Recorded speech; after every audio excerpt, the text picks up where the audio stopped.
시청자 여러분 안녕하십니까. 민영삼TV 민영삼 칼럼입니다. 3월 15일 봄비가 내리는 오늘입니다. 새벽에 제 패친이 SNS에 올린 글을 보고 저도 가슴이 찡했습니다. 청년 실업률, 고용 불안에 관한 아주 짤막한 글이었습니다. 봄비 내리는 날, 이 비가 서민과 청년들의 가슴에 흐르는 눈물처럼 서럽게만 느껴져 가슴 아프다. 무능한 정부와 여당, 그리고 무기력한 야당, 도대체 국민을 위한 것인가?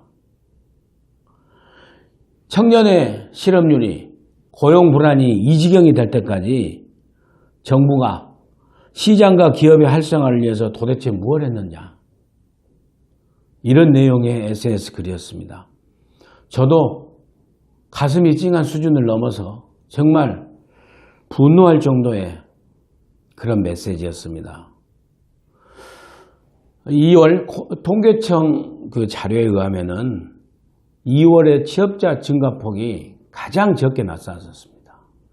지난 2010년 이래 가장 최악이라고 합니다.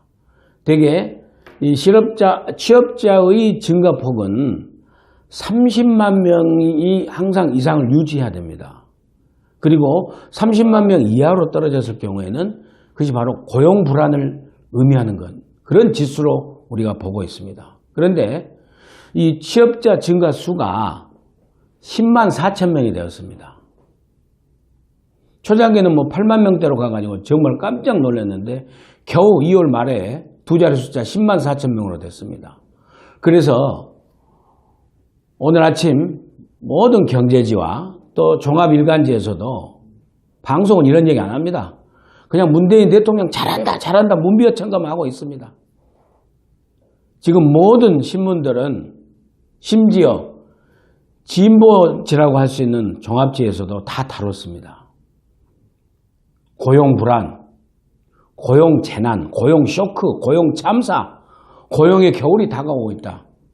민영삼 칼럼은 고용의 시베리아 불판이 펼쳐졌다. 저는 그렇게 얘기하고 싶습니다. 이런 상황에도 불구하고 문재인 대통령께서는 뭐라고 황당한 말씀하신 줄 아십니까?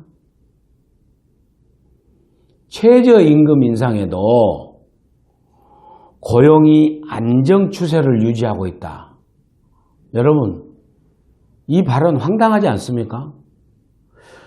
민영삼 칼럼이 생각할 적에는 두 번째 황당 발언입니다.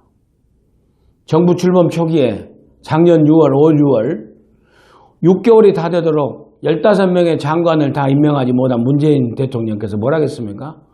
가장 탕평 인사였다. 역대 정부에서 가장 공평한 무슨 통합의 인사였다라는 황당한 발언을 하셨지 않습니까? 했지 않습니까? 이번이 전 두 번째 황당 발언이라고 생각합니다. 지금 영세 자영업자 분야에서 12만 개의 일자리가 축소돼 버렸습니다. 각종 통계에 의하면은 임시직, 그 다음에 일용직, 노가다라고 하는 일용직, 이들은 5.8%, 3.9% 다 지금 취업률이 떨어지고 있습니다.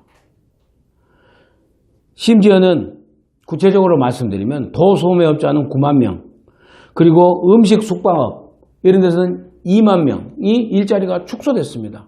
그러니까 영세 자영업자들 저래서 12만 개, 11만 개 일자리가 없어져 버린 겁니다. 그럼에도 불구하고 문재인 대통령은 도대체 누구의 보고를 받는 겁니까? 어떤 참모델의 보고를 받는 겁니까? 최저임금 인상에도 불구하고 고용이 안정 추세를 유지하고 있다? 시청자 여러분, 문재인 대통령 얘기가 옳다고 생각하십니까? 저는 황당합니다. 그러면 왜 이런 실업의 재난이 왔을까요? 그 원인을 저는 크게 두 가지로 봅니다. 무엇보다도 문재인 정부의 경제정책 기조가 잘못됐습니다. 이미 남미에서 다 망해버린 베네수엘라, 브라질 이런 데 다 시험에서 다 이미 망해버린 경제정책. 어떤 경제학자는 얘기했죠. 지구상에 있지도 없는 경제정책, 일자리 소득 주도 성장 정책이라고.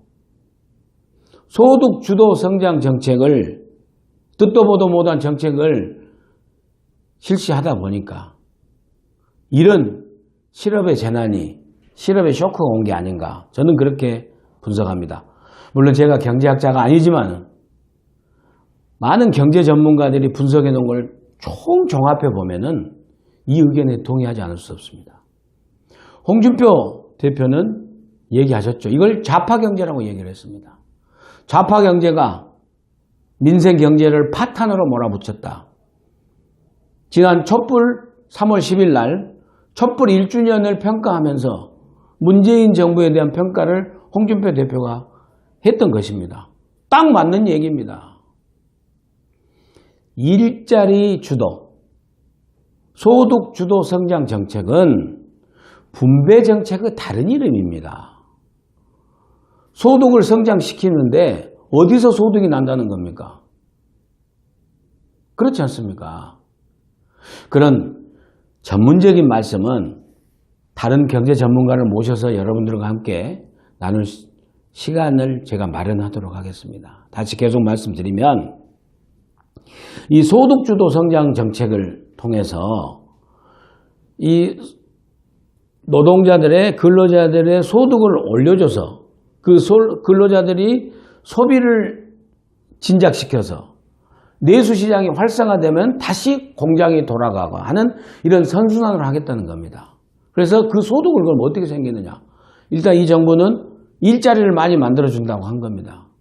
그리고 소득은 주로 세금으로 넣어주겠다는 겁니다. 소득을 나오겠다. 근로자들이 노동자들이 소득을 받으려면 뭡니까? 기업이 잘 돌아가야 된다. 기업을 갖다 조지고 어떤 생각을 갖고 있습니까? 홍준표 대표가 얘기한 좌파 경제라는 게요. 노사관계에 있어서 사측, 기업주, 고용주들을 전부 수탈자로 보는 겁니다. 그리고 그동안에 돈 많이 벌었으니까 내놔라. 세금도 많이 내놔라. 니들은. 부자를 악으로 보는 거예요. 극단적으로 얘기를 하면은.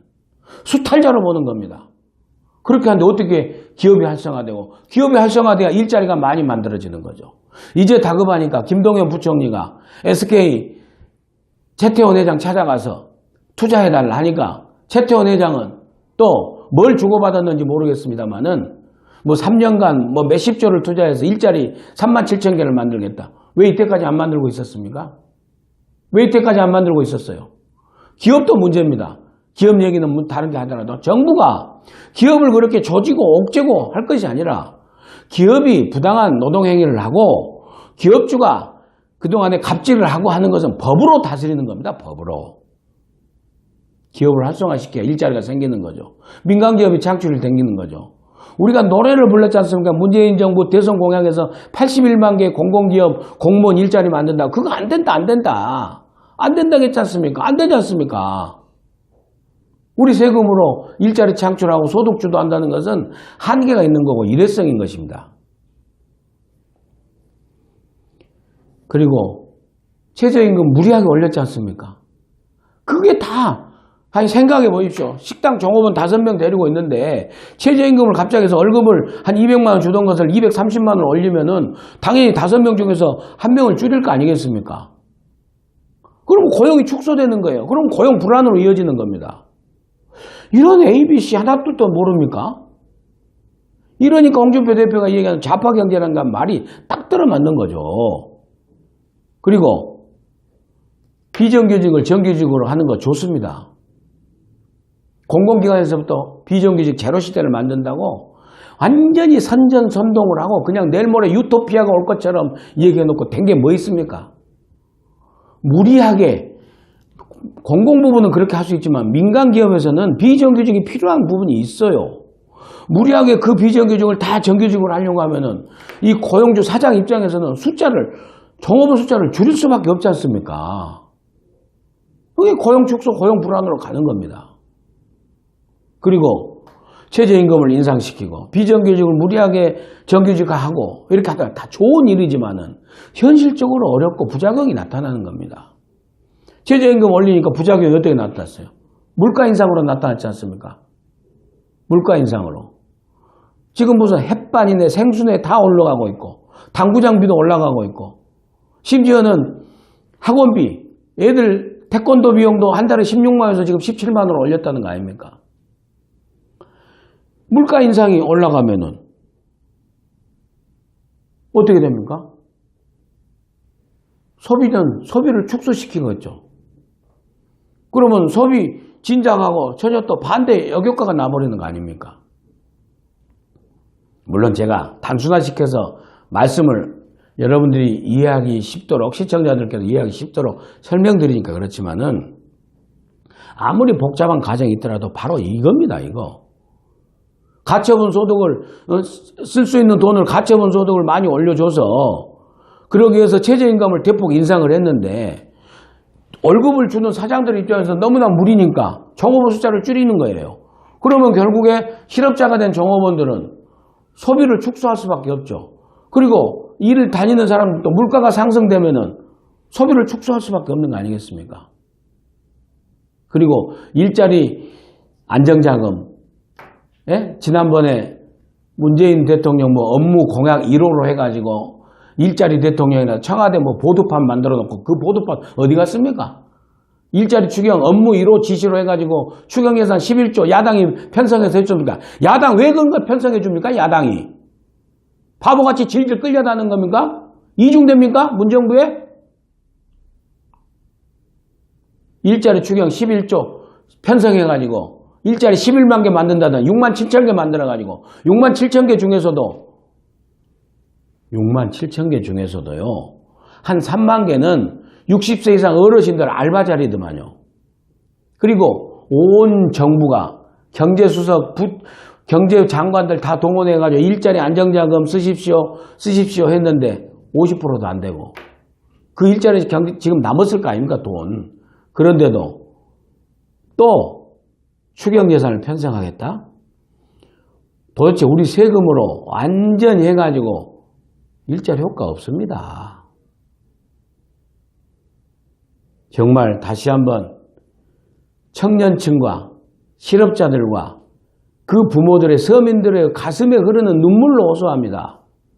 문재인 대통령 정신 바짝 차리고 참모들 경제 참모들 경질을 하시든지 좌파 경제 청와대 전대협 동우회 대다시피 한 청와대 참모들 전부 경질해서 진짜로 기업을 활성화시키는 자유민주주의 체제의 시장경제 원리가 작동되는 그런 경제정책으로 대전환하시기를 눈물로 서민의 흐르는 이 오늘의 이 봄비와 함께 흐르는 서민의 가슴에 흐르는 그 애절함으로 문재인 대통령과 참모들에게 하소연하면서 이 시간을 마치도록 하겠습니다. 감사합니다.